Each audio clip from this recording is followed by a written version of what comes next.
Hi there, it is Jo from Minerva, and I am continuing our overlocking series of videos showing you some basic skills for using your overlocker, some hemming techniques, and today we're going to take a look at flatlocking. Flatlocking is a technique that you can do on your overlocker which joins two seams, but it makes them peel open a little bit and makes a flat seam of two thick fabrics, and you can see the stitching from the right side. You can also hem in this technique, so you could make a whole item on your overlocker, say a hoodie or a billy sweatshirt or a t-shirt, and you could do your hemming and all your sleeve joins and all your side joins using your overlocker. I'm wearing the cashmerette wrap dress called the Appleton, and it's here. I made this dress completely on the overlocker, so I used lots of different techniques. I used mock hem bands on the sleeves. I added the neck bands on the overlocker, and I also made my straps on the overlocker and turned them out with an overlocking thread. You can make this dress in a Ponte Roma, so this fabric isn't from Minerva, it's from a sewing show, but a Ponte Roma makes a winter version of the Appleton. You can try our Minerva exclusive viscose jersey, that makes a really flowy wrap dress, or you can try a cotton jersey. All of those fabrics work with this pattern. Let's take a look at the setup for flatlock sewing. For this flatlocking episode, I have borrowed my Auntie's Genome overlocker so that you could see some different settings if you have this style of machine. So there is the same thing. There is the lower looper, the upper looper, the right needle, the left needle. And if we want to do flatlocking, then we only need the left needle. We can take out the thread for the right needle. You can also take the right needle out as well, but I'm switching around needles and threads quite a lot at the moment, so I've just unthreaded it so that it will be punching a hole, but it won't be sewing. It's useful before we set up the settings for the flatlocking stitch to see what it actually looks like. So what are we aiming for? So this is a flatlocking stitch. It's a stitch that looks like a ladder. It joins two seams together. There isn't really a right side or a wrong side. If you get a good stitch tension, you could use either side. So you could have this ladder, which has been used as the right side. And the seam allowance on the back is folded down flat, and it's sewn really closely with the upper looper to the fabric so it stays flat. So you could have this side. It's quite a sort of sporty look for active wear, hoodies, children's wear, or you could have this side as your right side. For the purposes of this little demo, I'll call this the right side because we've seen it on the right side of the fabric.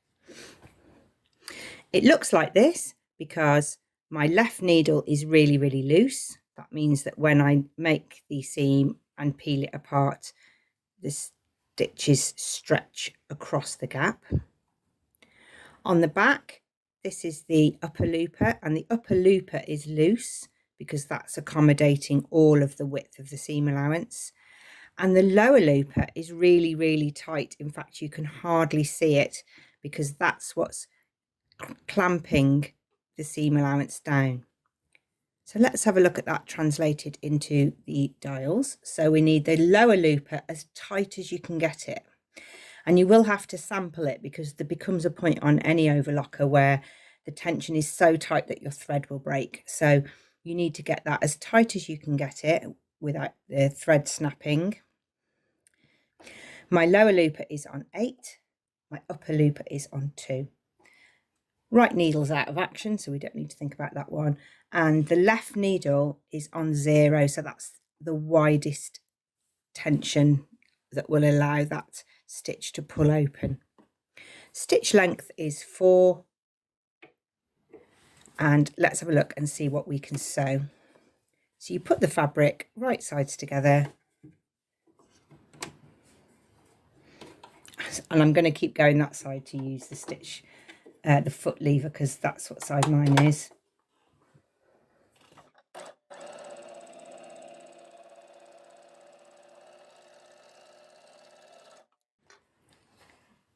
And when you peel the seam apart, you'll be revealing those ladder stitches. That's stitch tension 0.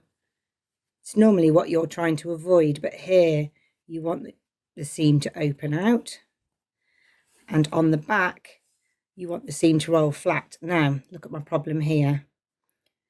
I've got all of my seam allowance all sort of folded up. You'll have to try out on your machine, but you might need to adjust your blade cutting width. So this hasn't cut off enough of the seam allowance to keep it flat. So I've got too much seam allowance in there and it's all folding up. So let's have another try.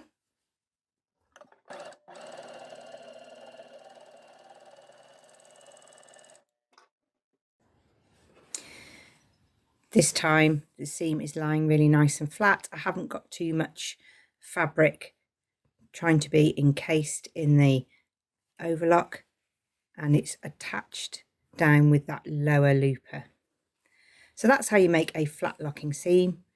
It's really good on hoodies, menswear, t-shirts, activewear. It's really strong, so it's good for dancewear.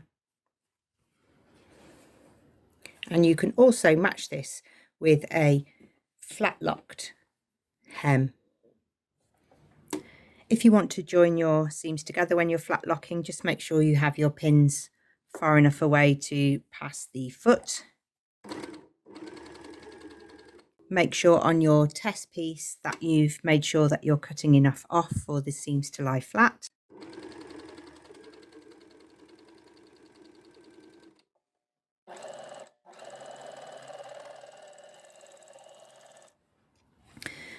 And when you've sewn your seam, you can then peel it open and lie it flat behind.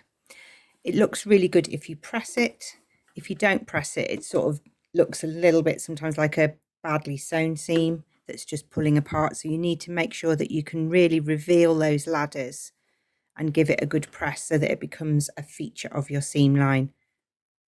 You can also try this in different coloured threads. So if you can use a rainbow thread, or you can use a contrasting thread, especially if you're making something in a plain colour. If you're struggling with your threads on the lower looper and they keep snapping because it's on such a high tension, you can try a nylon thread. So nylon threads are a lot stronger and they can stand a lot higher tension. Okay, let's take a look at the hem. You prepare the hembands in the same way that you prepare the mock hembands. So you might want to go back to the hem episode and check that out. But essentially, I've pressed up a 2 centimetre hem. So wrong side to wrong side. And then you flip it back so that it's right side to right side. And you've created 3 layers: the raw edge and the folded flip that you just made, and pin it well away from that edge so that you can use the overlocker. And you continue to do that all the way round. You can't really do it without pressing it, it's too bubbly, so you need to make sure that you get your hem press in first and then flip it to the right side.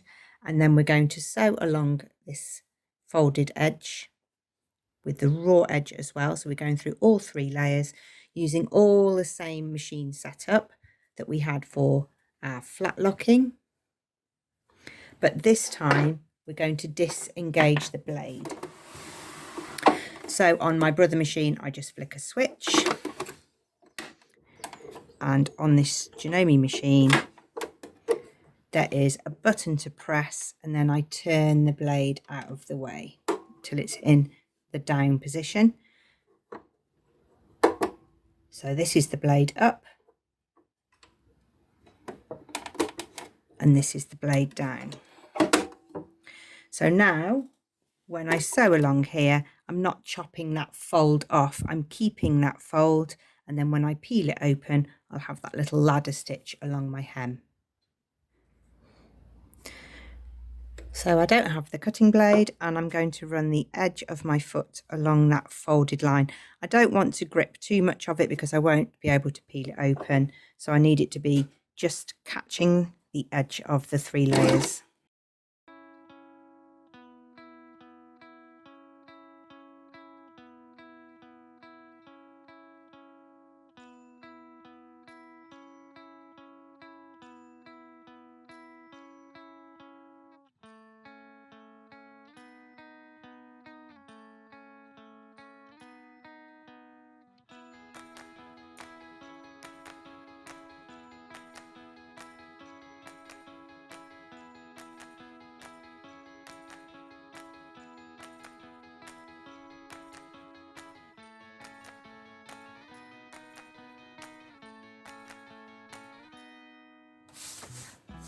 Okay, so I've been flat locking a t-shirt together. I've used the flat lock on the hem of the sleeve bands and on the hem here.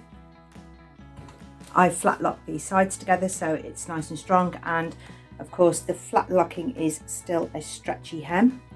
This t-shirt is from New Look 6217, which is actually for wovens, but sometimes I make it in a stretchy fabric for an easy to wear t-shirt. It's really quick to make, super easy, great for beginners, and you can try it out in a woven fabric or a stretch fabric. And it's a good one to try having a go at making something on your overlocker, and particularly for looking for that flat locking technique. I hope you found that useful. You might find this technique useful if you're making the Billy sweatshirt by Tilly and the Buttons. You can use that shape here. You can use the flat lock seam on the side. You might also find you get a really good use of this technique if you use it on a raglan sweatshirt. So you could try the Grainline Studio Linden sweatshirt. There you would see your flat locking coming up here along the raglan, and you could have it in the long sleeve. You could also use it on t-shirt patterns where you have a flat lock side and a flat locked hem. We would love to see if you've been making anything on your overlocker or developing your skills a little bit. Do make an account with us, share your makes, take some photographs, maybe give a little description, and check out our fabrics and other tutorials which are online. Thank you very much for watching. Do come back for the next episode. Bye.